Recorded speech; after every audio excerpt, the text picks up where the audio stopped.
Hello दोस्तों। आज हम एक ऐसी चीज को डीपली समझने वाले हैं जो हमारी रोजमर्रा की परेशानियों और डर का एक बिल्कुल परफेक्ट और आसान सॉल्यूशन है। आज हम सूरे अल फलक के उन गहरे मानी और फवाइद को अनकवर करेंगे जो हर बिगिनर के लिए किसी गेम चेंजर से कम नहीं है। तो चलिए बिना किसी देरी के शुरू करते हैं। यहाँ देखिए कि आज हम क्या क्या कवर करने वाले हैं। पहले इसका एक छोटा सा तारुफ, फिर पहली दो आयतों का मतलब, अंधेरा और बुरी नीयत का कनेक्शन, हसद यानी जेलसी से बचाव, और एंड में हमारी आम जिंदगी के लिए इसके फायदे। ऑलराइट, तो सबसे पहले आते हैं अपने पहले सेक्शन की तरफ, सूरा अल फलक का एक बेसिक और आसान इंट्रोडक्शन। अब ये नंबर देखिए, 113। ये कोई आम नंबर नहीं है, क्योंकि सूरा अल फलक कुरान की 113वीं सूरा है। इसमें कुल मिलाकर 5 आयत हैं। लेकिन सच बताऊं, ये छोटी सी सूरा हिफाजत का एक बेहद ताकतवर जरिया मानी जाती है। जब भी खुद को महफूज रखने की बात आती है, इसका जिक्र हमेशा सबसे ऊपर आता है। और इसके नाम पर जरा गौर कीजिए, फलक। इसका लिटरल मीनिंग होता है सुबह का उजाला या वो रोशनी जो अंधेरे को बिल्कुल चीर कर निकल आती है। ये वर्ड ही अपने आप में उम्मीद से भरा है, राइट? ये हमें याद दिलाता है कि चाहे अंधेरा कितना भी गहरा क्यों ना हो, रोशनी हमेशा उस पर हावी हो ही जाती है। आगे बढ़ते हैं।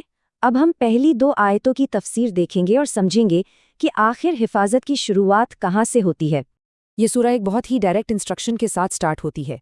पहली आयत है कुल औज़ु बिरब्बिल फलक, जिसका सीधा सा मतलब है, कहो मैं सुबह के रब की पनाह मांगता हूँ। देखिए, ये हमें साफ बताती है कि जब भी डर लगे, टेंशन हो या बुरी नज़र महसूस हो, तो इधर उधर देखने के बजाय सीधा अल्लाह से हिफाजत मांगनी चाहिए।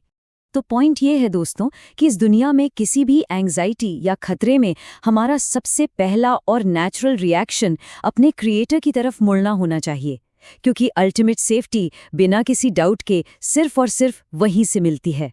उसके बाद दूसरी आयत इस दुआ को और बड़ा करती है। ये कहती है मिन शर्री मा खलक, यानी उसकी हर मखलूक के शर से। अब यहाँ प्रोटेक्शन का दायरा लिटरली सब कुछ कवर कर लेता है। मतलब समझ रहे हैं आप, यहाँ एक यूनिवर्सल शील्ड मांगी जा रही है। इस दुनिया की कोई भी ऐसी चीज जो नुकसान पहुंचा सकती है, चाहे वो बुरे लोग हों, खतरनाक जानवर हों या शैतान हों, उन सब के नेगेटिव इफेक्ट्स से बचने का ये एक कमाल का तरीका है। अब आते हैं तीसरे हिस्से पर, जो हमारी डेली लाइफ की प्रॉब्लम से और भी क्लोजली जुड़ा है, अंधेरा और लोगों की बुरी नीयत। तीसरी आयत स्पेसिफिकली रात के अंधेरे पर फोकस करती है।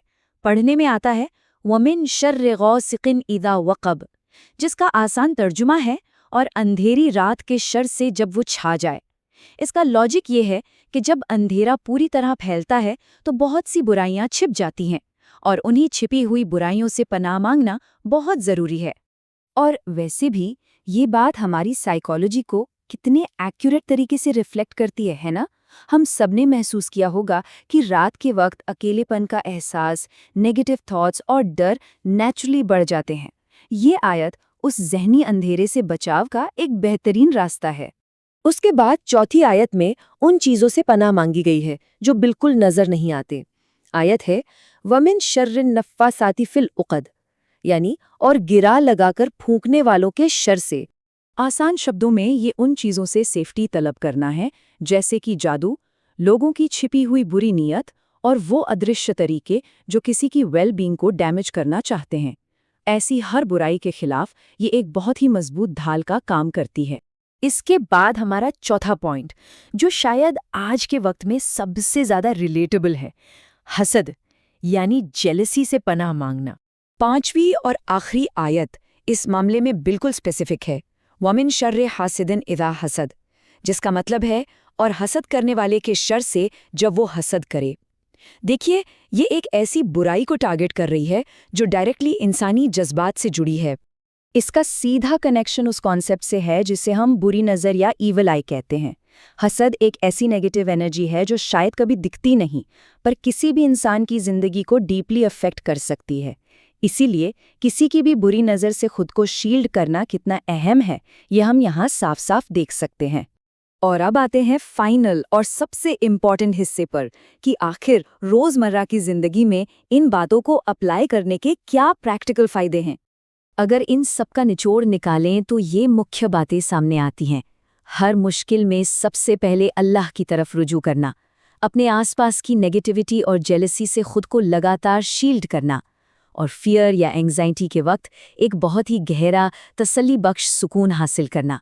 ये सिर्फ लफ्ज़ नहीं है, ये आम जिंदगी को महफूज बनाने का एक पूरा मैकेनिज्म है। और इस हिफाजत को एक्चुअली अपनी डेली लाइफ में लाने के लिए हम उस खूबसूरत नाइट टाइम रूटीन को अपना सकते हैं जो प्रॉफिट मोहम्मद सल्लल्लाहु अलैहि वसल्लम खुद फॉलो किया करते थे। दिन भर की भागदौड़ के बाद ये रूटीन सच में पीस ऑफ माइंड देता है।